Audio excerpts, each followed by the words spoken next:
అలాగే ఇంకా మనం చాలా ఇంకా బలంగా జరుపుకోవాల్సిన రోజును ఈరోజు నేను చాలా ప్రిపేర్ అయ్యి వచ్చాను. గత 2-3 రోజులుగా చాలా ఎక్కువ సమయం గడుపుదాం, దాదాపు ఒక ఈవినింగ్ దాకా గడుపుదాం అనేది ప్రతి స్టాల్లో అనుకున్నాం. అలా మీ అందరితో ఎక్కువ సమయం గడుపుదామని, ప్రత్యేకంగానే ఉందామని. కానీ దురదృష్టం, మొన్న కశ్మీర్లో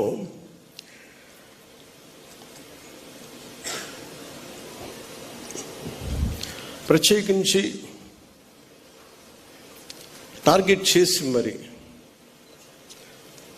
దాదాపు 30 మందిని చంపేయటం, చాలామంది క్షతగాత్రులు అవ్వటం, ఇది నా మనసుని చాలా కలిసి సగటు భారతీయుడిగా, నథింగ్ టు డూ విత్ దీని పాలిటిక్స్ సంబంధం లేదు.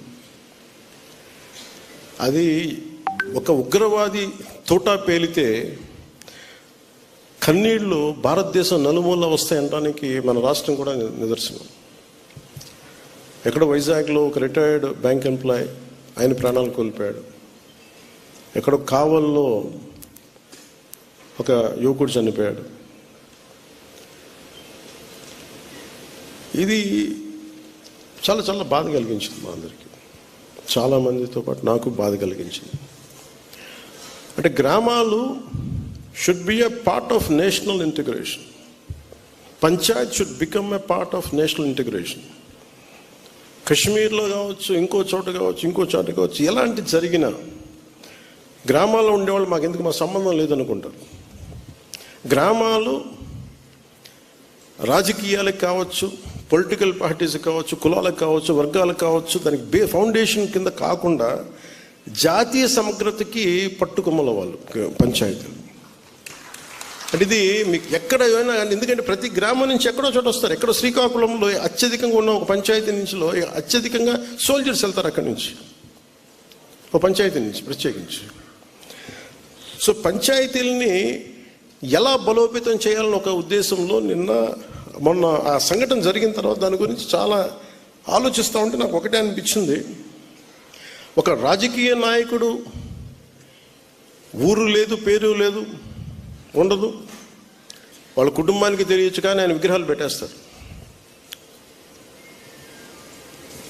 ఏదన్నా విగ్రహాలు పోతే గోల చేసేస్తారు. కానీ ఏ దేశం అయితే మనకు ఆధారం ఇచ్చిందో, ఏ దేశం అయితే నీకు భారతీయుడని ఉనికి ఇచ్చిందో, ఆ భారతదేశాన్ని స్మరించుకునే ఏ చిహ్నం లేదు, ఎలాంటి చిహ్నం ఉండదు, గుర్తుండదు. అందుకని నేను ఈరోజు నా ప్రతిపాదన ఉన్నతాధికారులందరికీ, శశిభూషణ్ గారికి కానీ, ఇక్కడున్న కమిషనర్ గారికి కానీ, అందరికీ ప్రతి పంచాయతీలో జాతీయ సమగ్రత ప్రాంగణం అనేది చాలా చాలా అవసరం.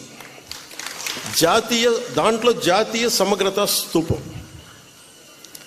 అది మీరు 1000 గజాల్లో పెడతారా, ఎకరంలో పెడతారా, ఇంకెక్కువలో పెడతారా, ఆ పంచాయతీలను బట్టి కనీసం ప్రతి చోట 13,326 పంచాయతీల్లో 13,326 జాతీయ సమగ్రత ప్రాంగణాలు ఉండాలి. 13,326 జాతీయ సమగ్రత స్తూపాలు ఉండాలి. ఇది దయచేసి దీన్ని ఎలా తీసుకెళ్తాం, దీనికి కావాలంటే నేను క్యాబినెట్లో కూర్చొని గౌరవ ముఖ్యమంత్రి చంద్రబాబు నాయుడు గారితో మాట్లాడి, అవసరమైతే కేంద్ర ప్రభుత్వంతో మాట్లాడి, ఇది చాలా చాలా అవసరం. ఇప్పుడున్న పరిస్థితుల్లో, ఉగ్రవాదం పెట్రేగి పెరిగిపోతున్న పరిస్థితుల్లో గ్రామాల నుంచి బలమైన వ్యక్తులు ఉంటేనే, దేశ వికాసానికి బలపడే వ్యక్తుల సమూహం ఉంటేనే గ్రామాల్లోనే మన దేశానికి ఏదైనా చేయగలం, తద్వారా మనం లాభపడగలం. మనకి ఉనికినిచ్చిన మన దేశం తాలూకు మనం భాగస్వామ్యులు కాకపోతే, నాకు సంబంధం లేదు, నా కులం కాదు, నా పార్టీ కాదు, మా ఏరియా కాదు అనుకుంటే అలా కుదరదు. అందుకని దీనిని సమగ్రతని పెంచే, జాతీయ సమగ్రతని పెంచే ఈ జాతీయ సమగ్రత ప్రాంగణాలకి దయచేసి మీరు ఒక ప్రణాళిక తీసుకెళ్ళవలసిందిగా మనస్ఫూర్తిగా నేను మీ అందరికీ తెలియజేస్తాను. ఇక మీతో ఎక్కువ సమయం గడపాలనుకుంటా ఉన్నాను. కానీ నాకున్న నిన్న కశ్మీర్లో చనిపోయిన వ్యక్తుల్లో మన ఆంధ్రప్రదేశ్ చెందిన వాళ్ళు 2 ఉన్నారు. ఈ బాధ్యతలు నేను కూడా వెళ్ళి వారి వారి క్రిమేషన్లో వారికి దహన కార్యక్రమాల్లో పాల్గొనాలని నిర్ణయించబడింది. అందువల్ల దానికి బయలుదేరుతున్నాను, లేదంటే మీతోటి మీ అందరి గురించి ఉండేవాడిని ఎక్కువసేపు. కాకపోతే నాకు ఇంకా ఏ ఫ్లైట్ ఏం లేదు అక్కడికి వెళ్ళడానికి, దారిలోనే వెళ్ళాలి 200 కిలోమీటర్లు ఇక్కడి నుంచి.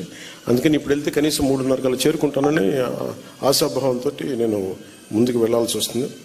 అలాగే వైజాగ్లో ఎవరైతే చంపబడ్డారో ఉగ్రవాదుల దాడిలో వారి క్రిమేషన్ కూడా వెళ్ళాలని నిర్ణయించడం అయింది.